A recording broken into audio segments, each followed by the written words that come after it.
అలసిన వానికి ఊరడించు మాటలు. సహోదరుడు భక్త్ సింగ్ గారి పరిచర్య నుండి సేకరించిన అనుదిన ధ్యానములు. డిసెంబర్ 25. మీ సంతోషము పరిపూర్ణమగుటకై మేము ఈ సంగతులను రాయిచున్నాము.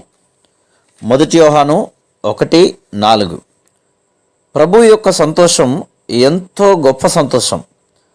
అది మనకందరికీ గొప్ప పరిమాణంలో ఇవ్వబడింది.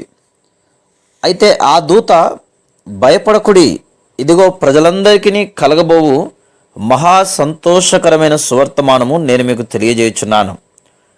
దావీదు పట్టణమందు నేడు రక్షకుడు మీ కొరకు పుట్టినాడు, ఈయన ప్రభువైన క్రీస్తు. లూకా సువార్త 2:10-11. ఈ సందేశము యేసుక్రీస్తు ప్రభువు జన్మించిన సమయంలో లోకమునకు దూతల ద్వారా తీసుకొని రాబడింది. మనకు ఇట్టి గొప్ప సంతోషమును ఇచ్చు నిమిత్తం యేసుక్రీస్తు ప్రభు ఈ లోకమునకు వచ్చెను. ఈ సంతోషం పరసంబంధమైనది మరియు కేవలం పరలోకము నుండి వచ్చును. రెండవదిగా, ఈ సంతోషము దైవ సంబంధమైన అధికారముతో మానవాళికంతటికీ పరలోకము నుండి పంపబడింది. ఈ సంతోషము సమస్త జనములకు చెందినది. ఇది ఏదో ఒక జాతి ప్రజలకు చెందింది కాదు. దేవుడు బైబిల్లో చెప్పుచున్నది నిశ్చయముగా సత్యం, అందులో ఏ మార్పు లేదు. సమస్త జనములు అనగా అన్ని దేశములకు చెందినవారు, అన్ని భాషలు మాట్లాడు వారికి, అన్ని తరముల వారికి, అన్ని విధముల జీవన శైలి గల వారికి, చదువుకొనిన వారికి, చదువు లేని వారికి, చిన్న పెద్ద వారికి, గొప్పవారికి, పేదవారికి, తెల్లవారికి, నల్లవారికి అని అర్థం. ఈ సంతోషం అందరూ పొంది అనుభవించగలరు.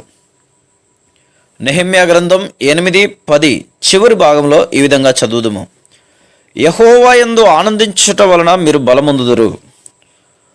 ఒక పాపి తన పాపములు ప్రభువైన యేసుక్రీస్తు యొక్క ప్రశస్తమైన రక్తములో కడగబడి పాప క్షమాపణ పొంది ప్రత్యేకమైన పరసంబంధమైన సంతోషమునకు పాత్రుడగును. ఒకరు ప్రభు మహిమార్థమై జీవించిన ఎడల ఆ సంతోషము అధికమగును. ఒకసారి మనం ఈ సంతోషమును పొందిన ఎడల దినదినము మరి ఎక్కువగా దీనిని అనుభవించదాం. లేఖన భాగంలో ఈ రీతిగా రాయబడింది: ఇది వరకు తమ కొరకు ఏమియు సిద్ధము చేసుకొనని వారికి వంతులు పంపించుడి. మరొక విధంగా చెప్పవలనైనా, పరసంబంధమైన సంతోషమును అనుభవించి రక్షించబడిన వ్యక్తి తన అనుభవములను ఈ సంతోషమును పొందకుండా బాధలో ఉన్న వారికి అందించును. అనగా పరసంబంధమైన సంతోషమును పొందినవారు బాధలో దుఃఖములో ఉండి సంతోషం లేని వారితో ఈ సంతోషమును పంచుకొనగలరు. యెహోవా యందలి ఈ ఆనందము ప్రతి పాపము, ప్రతి శోధనపై మనకు జయమునిచ్చును. Praise the lord.